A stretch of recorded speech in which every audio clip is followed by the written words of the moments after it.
करता भी है तो नाम जरूर होना चाहिए।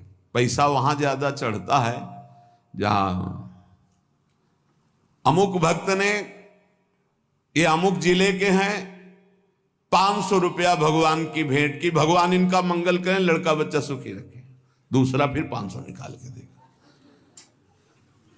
और जहां ये नाम नहीं होता, जय हो महाराज, बस नाम हो तो दाम। एक भगत जी आए थे हित धाम में, वो समाचार पत्र के कोई अधिकारी थे, तो दैन्य अवस्था देख के कि भिक्षावृत्ति, पानी की समस्या, बाल्टी भर के इधर, उनका एक हैंड पैप लगवा दें। 2-4 बार आए थे, तो उनका देख लो अच्छा हो जाएगा, कई साधक हैं, उनको सुविधा हो जाएगी। बोले पर हैंड पैप के ऊपर एक प्लेट लगेगी, पत्रकार अमुक अमुक अमुक अमुक, जहां से पानी निकलता है उसी के ऊपर ऐसे एक प्लेट लगवा देंगे और अपना नाम लिख दे। हम कहा ये तो स्वभाव के विपरीत है, ऐसा तो नहीं हो सकता। तो बोले फिर हैंड पैप नहीं लगेगा। तो हमको कोई जरूरत नहीं है, नहीं लगवाया। मतलब केवल प्लेट के लिए, वो साधु सेवा का भाव नहीं था, केवल प्लेट के लिए। एक वो बहुत अकिंचन भाव था। बोले एक पंखा लगवा दे, गर्मी है, वो इसे जरूरत है नहीं, पर आप देख लीजिए। तो बोले बस इतनी कृपा है कि पंखे की पंखुड़ी में थोड़ा नाम हो। आजकल बड़े लोग कृपालु हैं, पूरा पता आप देख लो पंखे में, फोन नंबर, गांव, पूरा सब नगर। अब ये तो कहो जगह ले ले, पहले बाप बाबा की पर पूरा उसी में लिख दे। अगर दान भी करना है तो पूरा का पूरा परिचय उसमें, तो इसलिए दान का प्रभाव खत्म हो जाता है। हे नाथ हुति दान दयादि युक्तो, दान का भी और दया, ये तो हमने पक्का देखा है कि देने वाला कोई ऐसा बिरला भगवत कृपा पात्र होता है जो बिल्कुल शांत रहे, नहीं तो लेने वाले से भांटगिरी करवाना जरूर चाहता है। धन्यवाद, आप जैसा दानी कहां प्रभु, आप जैसा बहुत देखे लेकिन आप जैसा और बताना महाराज। वो अगर नहीं तो नहीं, ये पक्का समझो। सम्मान और दान दोनों में भेद है। दान दे के सम्मान पाना, दान दे के नाम लिखवाना, दान दे के वाहवाही होना, दान दे के मैक से पुकारा जाना, यही हो गया तुम्हारा, कुछ नहीं मिलना। दान का मतलब होता है कि आपका किया हुआ शुभ कर्म कोई न जाने, आप कभी किसी से न कहे, उसे दान कहते हैं। शुभ कर्म किया और भूल गए, कहीं नहीं बताया। अगर कभी कोई कहे भी कि देखा हमने आपको, आपने, अरे वो किसी और का था, हमारा थोड़ी था, हम तो एक निमित्त मात्र, किसी ने दिया था, वो तो ऐसे, किसने दिया था, तो दियम वस्तु गोविंदम, कहीं अहम नहीं, बचा ले गया अपने आप को। तो नाथ ऐसा हम दान भी नहीं किए और दयादि युक्तो, किसी पर दया भी नहीं किया। ज्ञानस्य साधन गणो न विवेक मुख्य, जो ज्ञान मोक्ष पदवी प्रदान करता है उसकी कभी कोई साधना नहीं की। और प्रभु ज्ञान के बिना अज्ञानी का कल्याण कैसे हो सकता है। इसलिए दीन बंधु, हमें तो एकमात्र भरोसा रह गया आपकी शरण में। सत्संगतिर्हि विदिता तब भक्ति हेतु, साप्यद्य नास्ति बत पंडित मानिनो में, तामंतरेण नहि सा क्वच बोध वार्ता, तस्मात् त्वमद्य शरणम मम दीन बंधु। प्रभु, आपकी प्राप्ति का स्वतंत्र सिद्ध उपाय है सत्संग। स्वतंत्र और सिद्ध, स्वतंत्र ये किसी के अधीन नहीं, सत्संग मात्र आपको भगवत प्राप्ति करा देगा यदि बात मान लो तो। भगवान के मुख्य वचन है कि बड़े बड़े व्रत यज्ञ और तीर्थयाटन शास्त्र स्वाध्याय आदि दान आदि से द्वारा जो नहीं प्राप्त हो सकता, मैं सत्संग से वशीभूत हो जाता हूं। व्रतेन यज्ञ छंदांसि तीर्था नियमा यमा, यथा वरुंधित सत्संगा सर्वसंगोपहो हिमाम। प्रभु यद्यपि परम स्वतंत्र आपकी प्राप्ति का सिद्ध मार्ग है सत्संग, पर खेद है कि मैं पंडिताभिमानी होकर के दैन्य होकर कभी सत्संग नहीं सुना।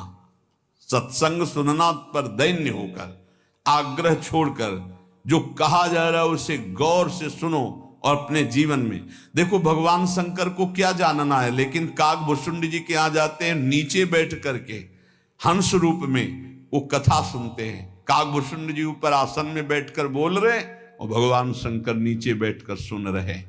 है कुछ सत्संग का ऐसा रहस्य जो भगवत प्रेम प्रकाशित करता है।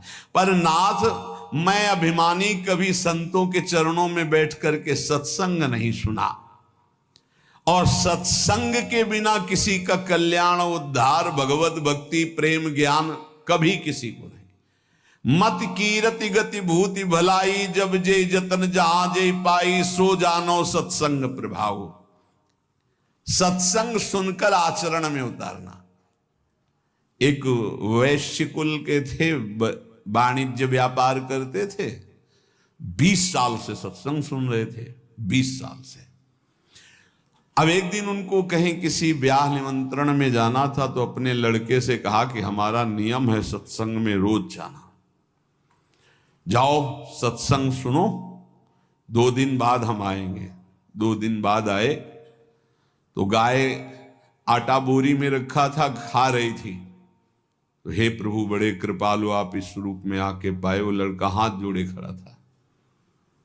सेठ जी आए, बोले तुम्हारी आंखों के अंधे हो, तुम्हें दिखाई नहीं दे रहा है आटा खा रहे? तो उनका आज सत्संग में सुना था कि गऊ यदि आ जाए और वो कुछ खाने लगे तो पहले कुछ खा लेने दे, फिर भले हटाए, तुरंत नहीं हटाना चाह रहे। बोले 20 साल से सत्संग सुन रहा हूं, पाई भर फर्क नहीं पड़ा, 2 दिन में तुझे फर्क पड़ गया। अरे सत्संग सुना जाता है केवल, बस ऐसा सत्संग कल्याण नहीं करता। वो कह रहे 20 साल से सुन रहा हूं, कोई फर्क नहीं पड़ा, तेरे को 2 दिन में फर्क पड़ गया कि गाय कैसे? अरे पंडित जी बोलते रहते, संत जन बोलते रहते, जाके सुन लिया। ऐसे सत्संग नहीं सुना जाता। बोले सत्संग हो रहा है, चलो साधु महात्माओं को 5 मिनट बैठ लेते हैं। सत्संग का मतलब होता है जो सुना, श्रोता सोई परम सुजान सुनत चित रति करे। बड़ी कृपा से सत्संग मिलता है, उसको अपने आचरण में उतारना चाहिए। कह रहे हैं प्रभु सत्संग तरहि विदिता तव भक्ति हेतु, आपकी प्रेम लक्षणा भक्ति प्रदान करने वाला सत्संग, आपका ज्ञान प्रदान करने वाला सत्संग, पर साध्यप्यद्य नास्ति बत पंडित मानिनों में। ये मैं अभिमानी जीव अपने को बड़ा ज्ञानी मानकर कभी संतों के चरणों में बैठकर सत्संग नहीं सुना। संतों का संग नहीं हुआ तो बोध कैसे हो जाएगा? इसलिए नाथ अब एकमात्र आपकी शरण में हूं, आप मुझे बचा लीजिए। दृष्टिर्न भूत विषया समिता विधाना, वैषम्यमेव तदियं विषयी करोतु, शांति कुतो मम भवेत् समता न चेत् स्यात्, तस्मात् त्वमद्य शरणं मम दीन बंधो। मैं किसी से निष्काम मित्रता नहीं की। दोस्ती काहे की होती है आजकल? दोस्त के सुख को लेने की, बस इसी बात की दोस्ती होती है। और दोस्त किसे कहते हैं? कुपथ निवारी सुपंथ चलावा।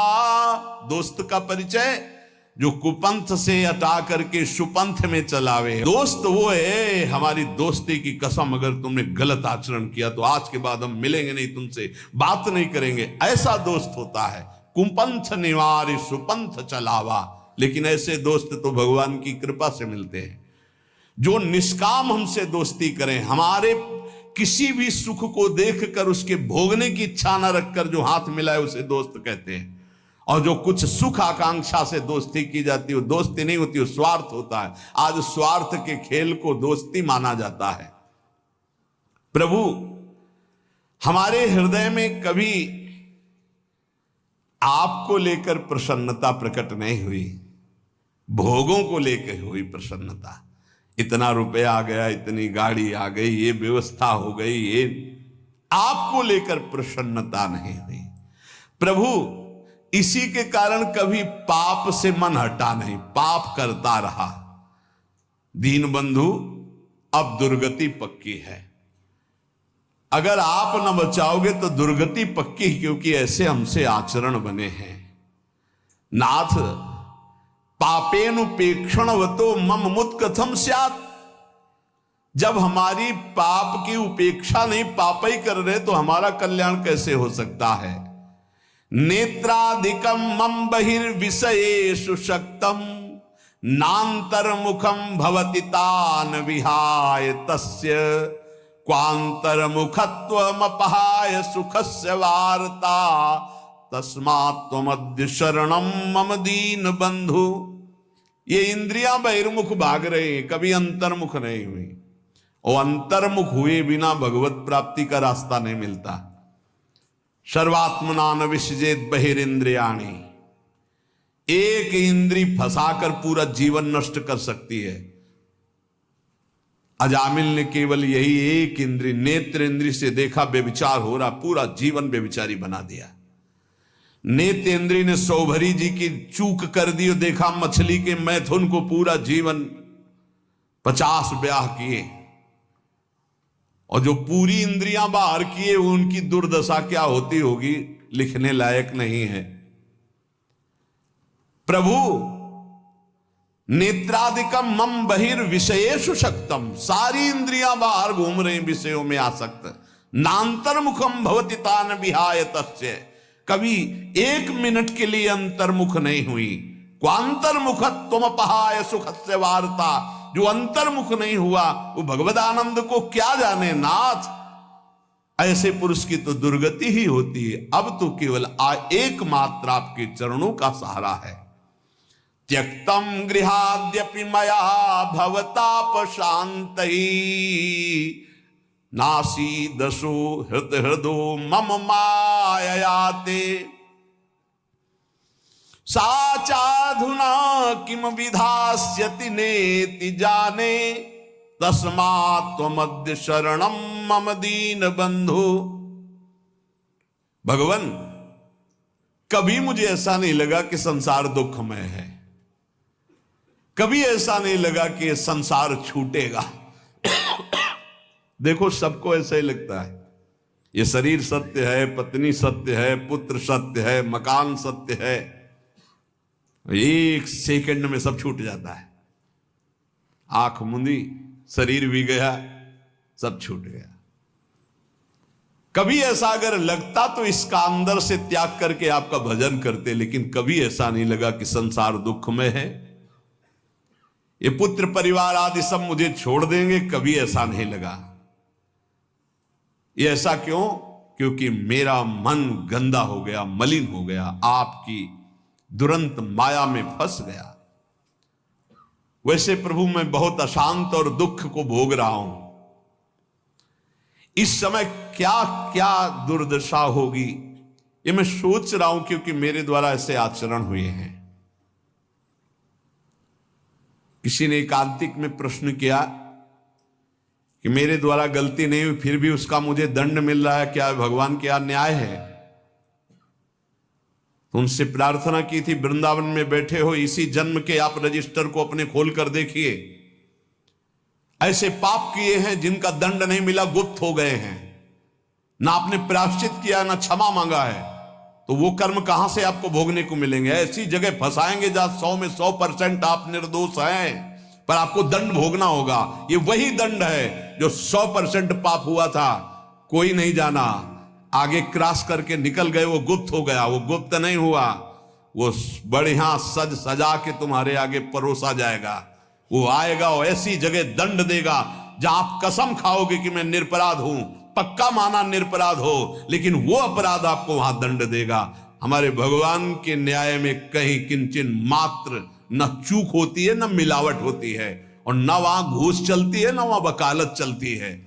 इसलिए ये डर ही डर हरिवंश हित जिनो भ्रमय गुण सलिल पर जे नामन मंगल लोग तिहूं सुहरि पद भजु न विलंब करे। प्रभु उस समय समझ में नहीं आया और क्या क्या पाप कर बैठे, अब लगता है डर कि अब दुर्गति होगी। तो दीन बंधु, एकमात्र आपकी शरणागति ही है जो मुझे बचा ले। प्राप्ता धनम गृह कुटुंब गजास्वदारा राज्यम यदैहिक मठेन्द्र पुरश्च नाथ सर्वं विनश्वरमिदं न फलाय कस्मै तस्माद्मद्य शरणं मम दीन बंधु। हे दीन बंधु, पूर्व पुण्य से धन मिला, सुंदर स्त्री मिली, घर मिला, परिवार मिला, संपत्ति मिली, ऐसा हम समझ बैठे कि हम तो इंद्रपुरी के राजा हो गए। नाथ, इन नश्वर वस्तुओं को सत्य मानकर कभी आपका भजन नहीं किया और इनमें फंसा हुआ पूरा जीवन निकल गया। अब नाथ अंतिम समय आ रहा है तो अब पछतावा हो रहा है। एकांतिक में एक बहुत ही व्यवहार कुशल, ऐश्वर्य संपन्न, भगवान की बड़ी कृपा है कि अपने अपने हृदय की जब बात रखते हैं तो शास्त्र प्रमाणित हो जाता है। उन्होंने कहा मुझे कोई चाह नहीं, बस एक भय सता रहा है। सब कुछ मिला, भगवान ने दिया है कि जो जो मैंने एकत्रित किया सब छूटेगा, मैं मरूंगा। अब क्या उपाय है मेरे इस भय के नाश का? ये भय हर समय बढ़ता जा रहा है और मैं बहुत परेशान हूं कि मेरे पास सब कुछ है पर अब क्या करूं, ये भय लग रहा है सब छूटेगा, मैं मरूंगा। अब क्या उपाय? उनका इसी का उपाय करने के लिए ये मानव देह मिली कि मरने से सब जग डरा मेरो मन आनंद, कब मरी हो कब भेटी हो पूरन परमानंद। अब भी समय है, हरि भज ले, अब भी समय है। तो नाथ मुझे धन मिला, स्त्री मिला, मकान मिला, परिवार मिला, रुपया, सब वैभव, लेकिन अपने को राजा, अपने को सुखी मानकर कभी आपकी शरण में नहीं गया, भजन नहीं किया। अब डर लग रहा है अंतिम समय, मन पछितई है अवसर बीते। क्यों? ये सुत बनितादि जान स्वार्थ रत ना करुनेह सभी ते अंत तो तजेंगे पामर तू न तजय बहीते। अंत समय में जो खर्चा चाहिए था, जहां जाना वहां पर पास चाहिए था, परिचय, वो तो है नहीं, वो भागना पड़ेगा यहां से। समय पूरा होने पर काल यहां एक सेकंड भी नहीं टिकने देगा, सब छीन लेगा। तभी सबको मृत्यु से भय लगता है, लेकिन वो भयभीत नहीं होता जिसके पास पैसा है। परम धन राधा नाम आधार, पास है भाव देह का, मैं सहचरी, मैं गोपी, मैं दास, मैं सेवक, जो भाव का वो मस्त रहता। शरीर छूटेगा, अपने प्रभु के पास जाएंगे। तो नाथ ये तो सब हुआ नहीं, अब अंतिम समय हमें डर लग रहा है कि मरूंगा, तो आपकी ही शरणागति एक बचा सकती है। हे नाथ, ज्ञानम यथा मम भवेत कृपया गुरुणाम सेवाम तथा न विधिना करवम हि तेषाम सेवा पिशाधनतया विदितास्ति चित्ते तस्मात् त्वमद्य शरणम मम दीन बंधु। प्रभु, ये हमने शास्त्रों में सुना है कि गुरु सेवा से ही भगवत प्राप्ति होती, गुरु सेवा से ही भगवत प्राप्ति के साधन प्राप्त होते हैं। पर नाथ, मैंने कभी गुरु का सेवन नहीं किया। भवेत कृपया गुरुणाम, सब साधनाएं गुरु की कृपा से जागृत होती है, लेकिन मैंने कभी नहीं किया। भगवान, गुरुजनों की सेवा की तो बात जाने दो, उनकी कृपा प्राप्ति की तो बात जाने दो, गुरुजनों का कभी आदर नहीं किया। ये बड़ा दुर्भाग्य होता है जिनको संत समागम मिले, गुरुजन मिले और वो उनके वचनों का आदर करके भगवत प्राप्ति के मार्ग में ना चलें, मानो बिल्कुल मोक्ष पदवी के नजदीक आकर फिर लौट करके माया में गिर गए। ज्ञानम यथा मम भवेत कृपया गुरुणाम, शास्त्र कहते हैं कि ज्ञान का प्रादुर्भाव, साधना की उन्नति गुरु कृपा से होती। सेवाम तथा न विधिना करवम हि तेषाम, कभी ऐसे गुरुदेव की मैं विधि पूर्वक सेवा नहीं की, उनकी आज्ञा का पालन नहीं किया। प्रभु, मन में जाने अनजाने में कैसे कैसे अपराध बने। दीन बंधु, अब लगता है मेरा उद्धार नहीं होगा, पर एक रास्ता दिखाई देता कि यदि आप कृपा कर दो, मैं आपकी शरण में, तो अब भी मेरा कल्याण हो सकता है। तीर्थादि सेवन महो विधिना हि नाथ, ना कार्येन मनसो मम शोधनम स्यात्, शुद्धिं विना न मनसो वगमापवर्गो तस्मात् त्वमद्य शरणम मम दीन बंधु। बिना तीर्थादि के सेवन से मन पवित्र नहीं होता, भजन में मन नहीं लगता, इसीलिए करना पड़ता है। किसी ने प्रश्न किया था एकांतिक में कि भगवान कण कण में वास करते तो तीर्थ जाने की आवश्यकता क्या है, हर कण में भगवान है। ठीक, तुम रोज गंदे नाले में डुबकी लगा लिया करो, भगवान तो सर्वत्र हैं। फिर गंगा यमुना में डुबकी लगाने की जरूरत नहीं है। तो कैसे लगा लेंगे, इसमें कैसे, गंगा जी तो गंगा जी है ना, गंगा जी। हरिद्वार तो हरिद्वार है। क्या सिनेमा घर में 3 घंटे बैठने के बाद आप पवित्र हो जाते हैं और 3 घंटे गंगा किनारे बैठ के राधा राधा पवित्र हो जाओगे? कैसी बुद्धि है भैया। गाय के पूरे शरीर में दूध है, लेकिन दूध का स्थान बनाया गया है। वहां बछड़ा जब पिन्हाएगा ऐसे के तो गाय पूरा दूध उतार देगी। ये तीर्थ स्थान भगवान के साक्षात स्वरूप है। भगवान सर्वत्र विराजमान है। मेहंदी के पत्ते में लाली की तरह पूरा पत्ता खोल के देख लो, एक बूंद लाली मिले तो बताना।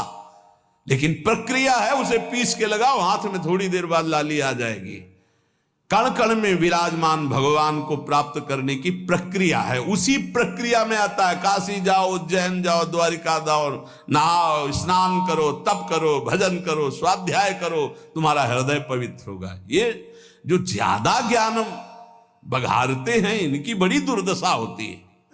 पक्का स्थान है, जब उन स्थानों का सेवन करोगे और तप करोगे और दृष्टि बदलेगी, तब सर्वत्र वासुदेव, तब वासुदेव का अनुभव होगा। विद्या विनय संपन्ने ब्राह्मणे गविहस्तनी स्वनीच सुपाके चा पंडिता समदर्शिना।